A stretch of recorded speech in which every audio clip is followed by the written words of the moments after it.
ও প্রিয় বিশ্বাসী, এই পৃথিবীতে আমরা ঈশ্বরকে ছাড়া এক মুহূর্ত বাঁচতে পারি না। আপনি ঈশ্বরকে ছাড়া এক মুহূর্ত বাঁচতে পারবেন না।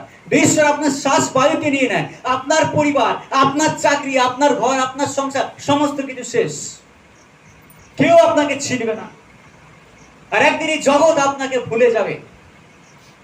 তাহলে পৃথিবীর বুকে কোনটাকে আমরা প্রথম স্থান দিয়েছি আমার জীবনে, সেটাই প্রমাণ করবে আমি কাকে বেশি ভালোবাসি, ঈশ্বরকে না আমার জীবনের প্রতিমাকে। যখন আমরা মূর্তি পূজক ছিলাম, যখন আমরা যিশুর মূর্তি, মরিয়মের মূর্তি, অনেক কিছুর মূর্তি বানিয়ে আমরা পূজা করতাম, আমরা জানতাম না সত্য কি। আমরা জানতাম যে এই মূর্তি হয়তো আমাদেরকে উত্তর দেবে, কিন্তু এই মূর্তিকে যখন সরিয়ে দিয়েছি আমরা জানতাম আমরা ঈশ্বরের আদেশকে পালন করেছি, আমরা খুশি হয়েছিলাম। কিন্তু যখন আমি বেশি বাইবেল পড়তে শুরু করি, আমি জানি সেই মূর্তি ছাড়াও আরো অনেক মারাত্মক মূর্তি আমাদের জীবনে আছে, যেটা আমাদেরকে নরকে নিয়ে যেতে পারে।